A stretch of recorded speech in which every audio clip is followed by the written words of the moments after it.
Bom dia, boa tarde, boa noite. Hoje darei início à apresentação do meu projeto de número 1 para a cadeira de sistemas embarcados. Nesse projeto foi nos designado a montagem de um sistema utilizando componentes eletrônicos, uma protoboard, com diversas entradas e saídas e comunicação serial. Dentre as opções, escolhi a questão do artigo militar. Meu projeto trata-se de uma torreta com análise através do radar, utilizando o sensor ultrassônico e diversos outros componentes. Vou passar aqui para o Tinkercad, nossa montagem no software. Eu vou apresentar o que temos aqui. Então, para início, temos um sensor ultrassônico para medir a distância do inimigo ou dos objetos no nosso campo. Um servomotor para representar o giro da varredura da área do sensor ultrassônico. Um sensor LCD com I2C. Um buzzer para emitir um alarme sonoro. 2 LEDs, que no caso agora temos um terceiro, para representar o resfriamento da torreta quando ela estiver em acionamento. 2 resistores de 330 ohms. Um botão de deslize. Um resistor de 10.000 ohms. 2 botões de push buttons. 3 resistores de 10.000 ohms. Um fotorresistor para medir a luminosidade. Um potenciômetro para ajustar a velocidade do nosso servomotor. Um protoboard e nosso sistema central, um Arduino Uno. Passando aqui para o nosso sistema físico montado em bancada, nosso LCD, já está em acionamento, né? Ele está apresentando o sinal de status, desarme, porque nosso sistema todo só está ligado basicamente na energia, né? Está esperando um acionamento manual para que se dê início. E ele se dá através desse botão aqui. Então, nosso servomotor. Primeiro que o LCD está no estado só armando, né? Nosso LCD, assim que apertamos o botão, ele passa a fazer uma varredura esperando um sinal do usuário para definir o ângulo zero, um ângulo de referência. Quando essa volta é dada completamente e o usuário não pressiona o botão para definir qual é o ângulo zero, ele volta para o estado de desarme. Então, vamos armar, o servomotor começa a varrer, vamos apertar o botão de zero, foi definido o ângulo zero, nosso servomotor começa a fazer a varredura para simbolizar o scanner, né? O scanner não, o radar, fazer a varredura da área. Enquanto isso, nosso LCD mostra em tempo real o ângulo onde a engrenagem do servomotor está fazendo essa varredura. Vou diminuir um pouco a velocidade aqui agora. Para conexão.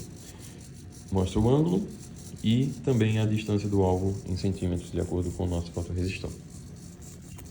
Aqui no nosso potenciômetro conseguimos controlar a velocidade do servomotor. Então ele pode ficar bem lento também, mas ainda em movimento. Voltando à velocidade normal, começa a fazer a varredura. Bom, defini aqui, através do nosso código, uma distância de 10 centímetros para que o sistema comece a ser disparado. Então, estou com minha mão aqui na frente do fotorresistor, dessa vez marcando 10, vou me aproximar. O nosso servomotor trava, indicando que um alvo está detectado e que a mira da torreta está naquele determinado ângulo, só que na distância de acordo com que a leitura do nosso ultrassônico mede. Soltei, tirei minha mão, o sistema volta a rodar normalmente. Então, vou colocar mais uma vez. O LED azul de resfriamento da torreta, enquanto elas realizam os disparos, está sendo acendido, né, indicando resfriamento. O LED amarelo indica os disparos do laser. O LED vermelho indica que a torreta está acionada, está em funcionamento, então mais um sinal de alerta. E o buzzer emite um sinal sonoro de alerta também, só que resolvi representar pela música do Darth Vader.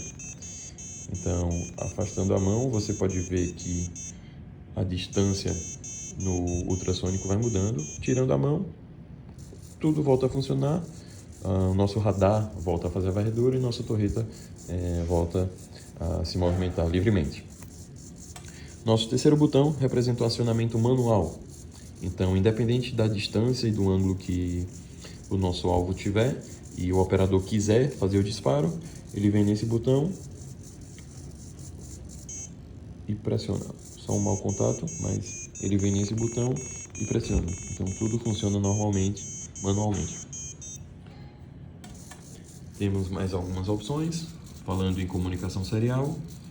Se a gente digita fogo e envia para o nosso sistema, a nossa torreta para e tudo começa a funcionar por 4 segundos definidos por mim. Então, foi enviado, 4 segundos, fez os disparos e voltou a funcionar normalmente. O outro comando é o status. Ele nos dá o status em tempo real do funcionamento. Então ele mostrou aqui, né, o ângulo que estava e se estava armado ou não. Vou colocar mais uma vez. Ele vai mostrando o ângulo e o status. E o outro é o desarme da nossa torreta. Então, se quisermos desarmar, ele para. Sistema desarmado remotamente. Vamos apertar status. Saiu de... Cadê? Está escrito errado. Status. Pronto. Ele parou nesse ângulo e saiu do armado, que era o estado 1 para o estado 0 agora. Vamos fazer o novo procedimento de armar, armando, definindo um ângulo e voltou a funcionar normalmente. Vamos agora para a explicação do código. Bom, agora eu vou explicar um pouco como funciona o cérebro da coisa, né? O nosso código da Projeta Tática com o Arduino. E assim, o meu código ele foi todo estruturado usando um conceito de máquina de estado. Então, em vez de fazer um monte de coisa ao mesmo tempo e se perder, a torreta só pode estar em um dos 4 estados de cada vez. Ou ela está parado, calibrando, escaneando, ou em ataque, né? Que no caso é engajada. Logo aqui no começo do código, eu organizo toda a casa, né? Importei as bibliotecas para controle do display LCD e o servomotor. Depois batizei cada pino do Arduino com nomes fáceis de se entender, em português mesmo, como pino laser, pino botão armar e pino buzzer. Também criei as variáveis que vão guardar a música de controle, que são essas daqui, para dar aquela notazinha, né, a música do Darth Vader. E a função setup roda uma vez, só quando ligo a placa. É aqui que o código, é aqui que na verdade que digo ao Arduino quem entra, como os botões e os servos e os sensores, e quem sai, como os LEDs e o motor. Além de ligar a tela LCD, né, com a mensagem inicial. Deixa eu colocar aqui. Essa função loop é basicamente o coração do projeto. Ela é bem enxuta e faz um ciclo infinito de 3 perguntas, né? Alguém apertou o botão físico para armar, alguém digitou algum comando no computador como fogo e em qual estado a máquina está agora, né? E dependendo do estado atual, o código chama uma rotina específica. Deixa eu ver. Por exemplo, a rotina idle, que é a parada, é o modo de descanso, o sistema fica esperando. Se eu armar a torreta, ele aponta para frente e muda o modo de calibração. A rotina calibrando, com o Arduino, não tem olhos, basicamente, obviamente, na verdade. Ele não sabe para onde o motor está virando. Nessa rotina, o motor gira para trás devagarzinho, até encostar no botão de fim de curso, que aqui no caso é o push button, que a gente colocou. Quando bate, o sistema entende, pronto, achei o ponto zero, e isso impede que o motor force e quebre as próprias engrenagens.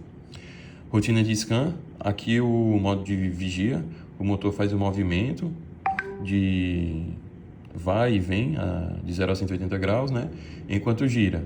E o sensor ultrassônico funciona como um radar medindo a distância. Eu programo para mostrar esses dados na tela LCD e no monitor serial. Se aparecer algo em menos de 50 centímetros, 10, enfim, a distância que eu defini, a máquina muda para o estado de ataque na mesma hora. A rotina engajada é aqui que a ação acontece, né? O LED RGB fica listado na cor azul, criando uma aura de refrigeração, e o meu LED amarelo começa a piscar muito rápido a cada 0,2 segundos, simulando disparo. Ao mesmo tempo, o buzzer toca a marcha imperial do Darth Vader. Uma parte muito importante que, na verdade, é o grande truque do código, né? Que são os millis. E aqui entra a parte mais avançada do meu software. Normalmente, para fazer um LED piscar ou tocar uma música, a pessoa usa a função delay, né? O problema é que o delay congela o Arduino. Se a máquina tivesse congelada, tocando música, eu não conseguiria apertar o botão para desarmar ela. E para resolver isso, eu criei um sistema assíncrono com as funções de millis. O milli funciona como um relógio de pulso. O Arduino olha a hora, toca uma nota musical, toca a nota da música, ou pisca o LED e continua rodando o código livremente para ler os botões e sensores, né? Isso deixa o sistema rápido e responsivo, né? Sem travamentos. Então essa é uma parte bastante importante, a questão do play assíncrono, que faz com que meu código não fique algo gargalado, né? Com essa questão de gargalos. Aqui a gente tem algumas funções auxiliares, né? Que são os comandos extras. E eu desenvolvi algumas funções auxiliares. A função, por exemplo, ler distância é quem faz a matemática do sensor sonoro, mandando o pingzinho e calculando a volta em centímetros. A função de comando serial funciona como um painel de controle pelo computador, permitindo que eu digite fogo para disparar manualmente por 4 segundos, que eu defini, né? Poderia ser menos ou mais, ou desarmar para abortar a missão. E esse foi o trabalho. Até mais.